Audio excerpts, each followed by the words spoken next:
नमस्कार दोस्तों, जैसे कि पिछली क्लास में हमने छत्तीसगढ़ का इतिहास पढ़ा था और उसी सीरीज को आगे हम कंटिन्यू करते हैं। आपको इस लेक्चर से फायदा हो रहा है कि नहीं, ये प्लीज कमेंट बॉक्स पर कमेंट करके बताएं। मुझे बड़ा जरूरी है क्योंकि मुझे भी थोड़ा सा प्रोत्साहन मिलता है आपके कमेंट से। कल के आगे हम बात करते हैं। कल तक हमने गुप्त वंश तक की बात की थी। आज हम बात करते हैं वकाटक वंश। गुप्तों के ही समानांतर भारत में एक राजवंश आया था, वकाटक वंश। उत्तर भारत में गुप्तों की सत्ता थी और दक्षिण भारत में वकाटक वंश का शासन था। छत्तीसगढ़ में वकाटक वंश का राजतंत्र था, इस विषय में हमें कुछ प्रमाण मिलते हैं।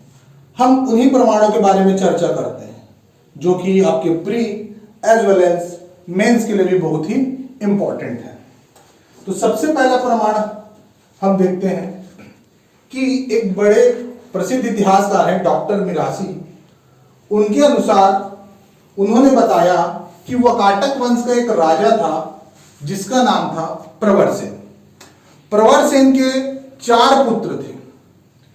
उनमें से कोई एक पुत्र जिसके नाम के बारे में जानकारी नहीं है, उसका दक्षिण कौशल पे आधिपत्य था, राज था। तो इससे यह संभावना निकली कि छत्तीसगढ़ में भी वकाटक वंश का साम्राज्य था। परंतु इनका जो साम्राज्य है वो शीघ्र समाप्त हो गया। इस कारण प्रवरसेन के पुत्र से संबंधित उत्कीर्ण लेख या अभिलेख यहां प्राप्त नहीं होते हैं। दूसरा इंपॉर्टेंट वकाटक वंश से संबंधित प्रमाण है बालाघाट ताम्रपत्र। बालाघाट ताम्रपत्र पर यह लिखा हुआ है कि 440 ईस्वी से 460 ईस्वी तक नरेंद्र सेन नाम का एक वकाटक राजा हुआ करता था। उसका इस कौशल पर राज था। ठीक है। तीसरी हम बात करते हैं कुछ अभिलेखीय साक्ष्यों के बारे में जो कि नल वंशों के अभिलेख में और वकाटकों के अभिलेख पे मिलते हैं। इस अभिलेख के अनुसार वकाटक वंशी नरेंद्र सेन और उसके पुत्र पृथ्वी सेन द्वितीय, इनका बस्तर और कोरापुट पर शासन करने वाले नल वंशियों से आक्रमण युद्ध होता रहता था। जब हम आगे पढ़ेंगे नल वंश के बारे में तो हम वहां देखेंगे कि एक नल शासक थे भवदत्त वर्मन। नल शासक भवदत्त वर्मन ने वकाटक शासक नरेंद्र की राजधानी नंदीवर्धन पर हमला कर दिया था और उसको परास्त कर दिया था और नंदीवर्धन पर भी अपना कब्जा कर लिया था। उसके पश्चात नरेंद्र का बेटा आया पृथ्वी सेन द्वितीय। बाप की हार का बदला लिया पृथ्वी सेन द्वितीय। पृथ्वी सेन द्वितीय ने कसम खाया कि नलों ने मेरी राजधानी पर आक्रमण किया और मुझे हमारे साम्राज्य को हराया, मेरे पापा को हराया, क्यों ना मैं इसका बदला लूं। पृथ्वी सेन ने शक्ति अर्जित की और चला युद्ध करने नल शासक अर्धपति से। अर्धपति वही अर्धपति जो भवदत्त वर्मन का पुत्र है। पृथ्वी सेन द्वितीय ने अर्धपति से अपने पिता के हार का बदला लिया और अर्धपति को हरा दिया। नल वंश का राजधानी था पुष्करी। पृथ्वी सेन ने पुष्करी पर तोड़फोड़ मचा दिया। इससे हमें यह पता चलता है कि वकाटकों का दक्षिण कौशल या छत्तीसगढ़ में आधिपत्य था, साम्राज्य था।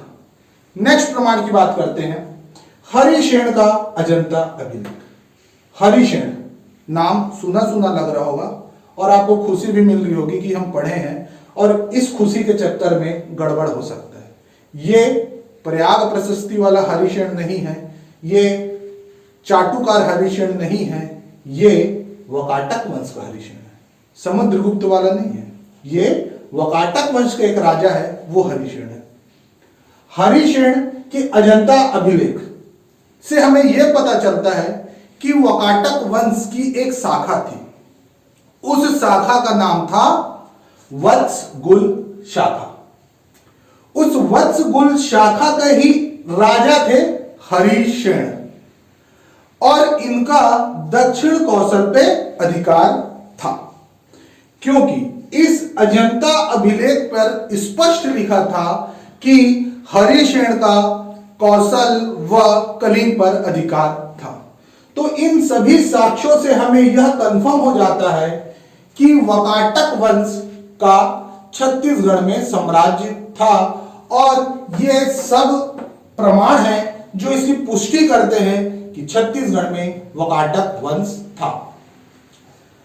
वाकाटक वंश के बाद हम आ जाते हैं राजश्री तुल कुल वंश।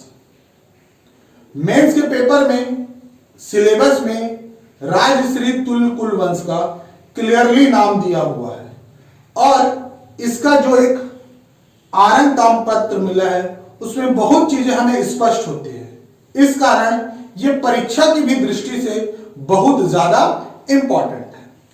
तो पहली बात तो यह कि भाई छत्तीसगढ़ में राजश्री तुल कुल वंश था, इसकी जानकारी कैसे मिलती है?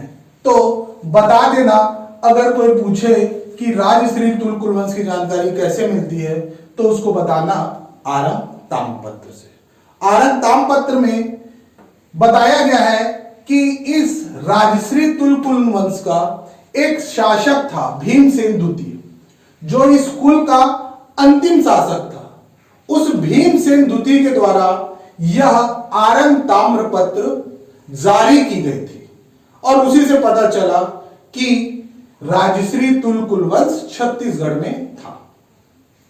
इसी आरंग ताम्रपत्र से यह जानकारी मिलती है कि इस कुल राजश्री तुल कुल वंश का सबसे पहला शासक सूरा था और इस सूरा के नाम से ही इस राजवंश को सूरा राजवंश के नाम से भी जाना जाता था। अतः हमें यह जानना बड़ा जरूरी है कि राजश्री तुल कुल वंश और सूरा राजवंश दोनों एक ही हैं। उसके बाद इसी आरंग ताम्रपत्र में हमें यहां राजश्री तुल कुल वंश के 6 शासकों के बारे में जानकारी मिलती है। इन शासकों के नाम आपको क्रम के साथ रटे होने चाहिए।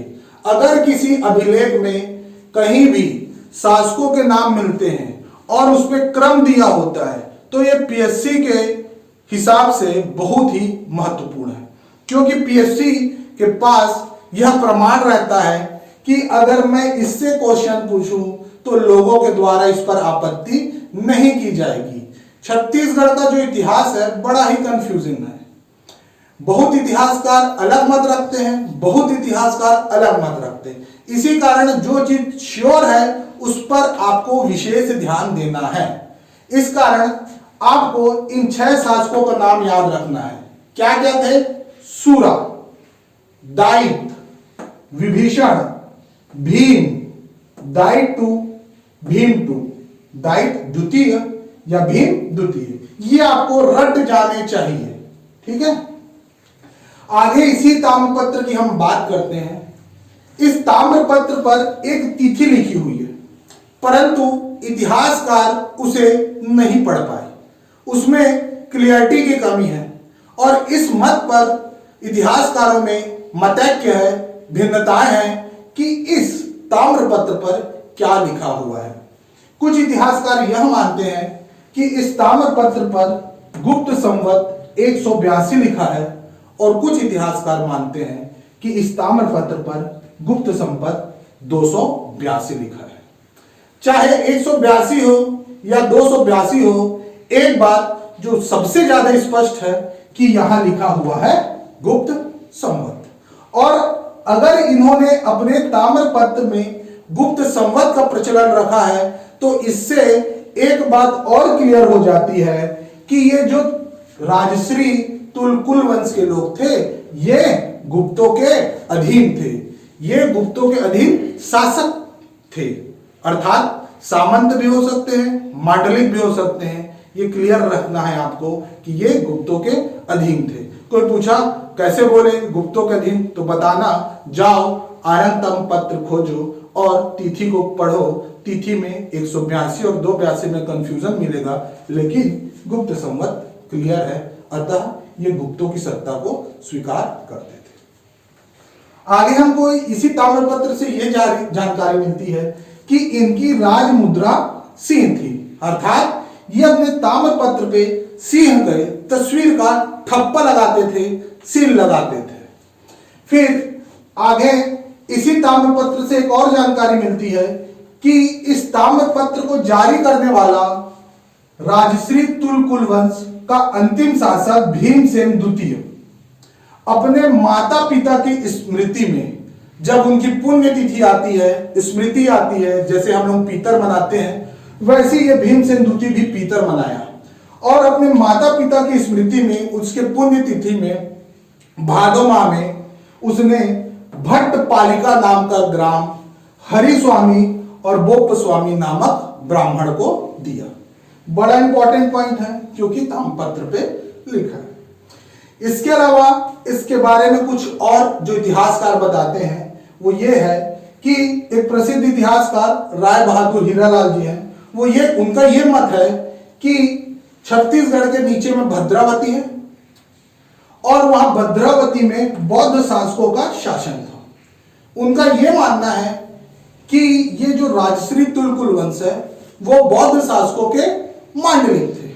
मैंने पहले ही कहा अलग अलग इतिहासकार अलग अलग मत।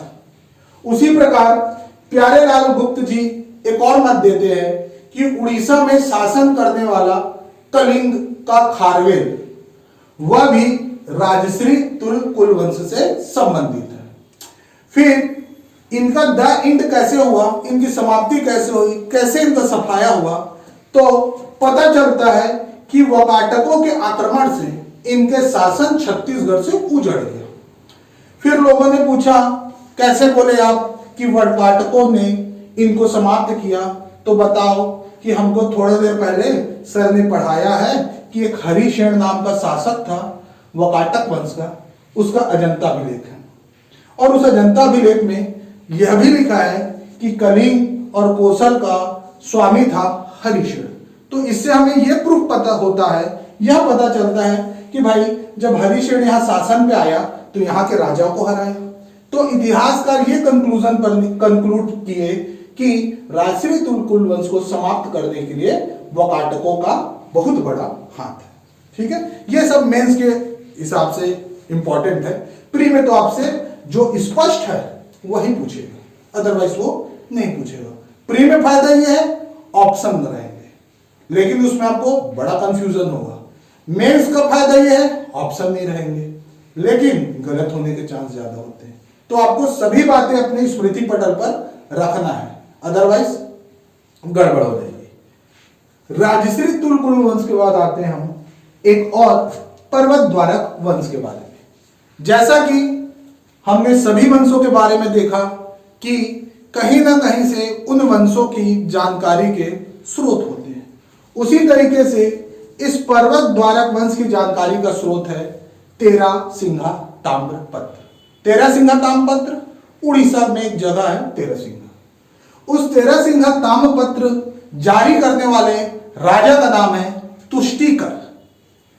कौन सा राजा? तुष्टिकर। ताम्रपत्र तेरासिंघा, राजा तुष्टिकर, दोनों में ता। ठीक, और इस ताम्रपत्र में यह भी लिखा है कि राजा तुष्टिकर का तेल घाटी में शासन था।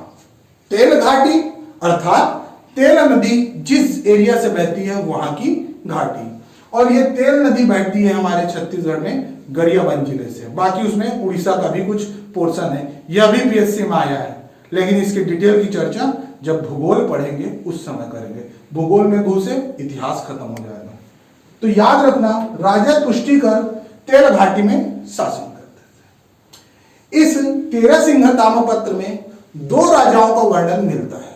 वो राजा कौन कौन है? तो एक है तुष्टिकर और एक है सुमन राज। नाम आपको याद रखना चाहिए क्योंकि ये स्पष्ट है। इसी ताम्रपत्र में हमें यह पता चलता है कि राजा तुष्टिकर ने पर्वत द्वारक ग्राम दान में दिया था। ठीक है। और एक और राजा थे सुमंत राज। इस सुमंत राजा की माता का नाम था कौस्तुभेश्वरी देवी। कौस्तुभेश्वरी देवी जो इनकी माता थी, उन्हें बड़ा बुखार आ गया। और जैसे कि हमारे ग्रामीण क्षेत्र में भी यह प्रचलन है कि जब किसी को कुछ बीमारी होती है, तबीयत खराब होता है, तो वो मानता करते हैं, कुछ बदते हैं कि भगवान ये ठीक हो जाएंगी तो मैं ये करूंगा, ये ठीक हो जाएंगी तो मैं ये करूंगा। तो वैसा ही कुछ प्रचलन सुमंत राज के साथ भी था। सुमंत राज कसम खाता है कि हे भगवान, यदि मेरी माता को आप ठीक कर दिए तो मैं किसी न किसी को कुछ दान दक्षिणा दूंगा। और भगवान उनकी बात को सुन लेते हैं और उनकी माता को ठीक करते हैं। जब उनकी माता ठीक हो जाती है, सुमंत राज बड़े प्रसन्न होते हैं और इस प्रसन्नता की खुशी में वो देवभोग ग्राम को दान कर देते हैं। देवभोग देवभोग का बिगड़ा हुआ रूप है। देवभोग वही है जो आप जानते हैं, गरियाबंद जिला वाला। किसको दान किया? ताम्रपत्र पे नहीं लिखा है और हमारी इतनी हिम्मत भी नहीं है कि हम उनको खोजने जाए। तो आपको यही याद रखना है कि सुमंत राज माता कौस्तुभेश्वरी देवी के ज्वर से पीड़ित होने की दशा में एक गांव दान करता है देवभोग। इसके अलावा एक और जानकारी हमें मिलती है कि ये जो पर्वत द्वारक वंश के राजा होते थे, इनकी कुल देवी थी स्तंभेश्वरी देवी। और इस स्तंभेश्वरी देवी का स्थान था पर्वत द्वारक ग्राम। और इसी पर्वत द्वारक गांव के नाम से ही इस राजवंश का नाम पड़ा पर्वत द्वारक राजवंश। तो ये थे छत्तीसगढ़ के 3 राजवंश, वाकाटक, राजश्री तुलकुल वंश और पर्वत द्वारक राजवंश। ठीक है। तो ये हमने 3 राजवंशों के बारे में जाना। और लास्ट में कुछ इंपॉर्टेंट पॉइंट, आप लोगों को यह कोशिश करना है कि जब मैं लेक्चर लेता हूं तो उसी समय आप नोट भी करते जाएं जो इंपॉर्टेंट पॉइंट है। क्या होता है, ये जब लेक्चर मुझे शूट करना पड़ता है, उससे पहले मुझे बुक भी पढ़नी पड़ती है। और ये जो कंटेंट है, बहुत सारी बुकों से पढ़ना पड़ता है। कई बार ये पॉसिबल नहीं होता कि मैं उन सब कंटेंट को अपने नोट्स में लिख के रखूं। अतः कई बार मुझे नोट्स देने में भी दिक्कत हो जाती है। तो आपको यही कोशिश करना है कि आप साथ साथ भी नोट करते जाएं और लास्ट में चाहे तो एक स्क्रीनशॉट भी आप ले सकते हैं। उसके अलावा कुछ डाउट हुआ तो आपको टेलीग्राम ग्रुप में मुझसे पूछ लेना है। कोशिश यही है कि आप साथ साथ में पढ़ते रहें। धन्यवाद।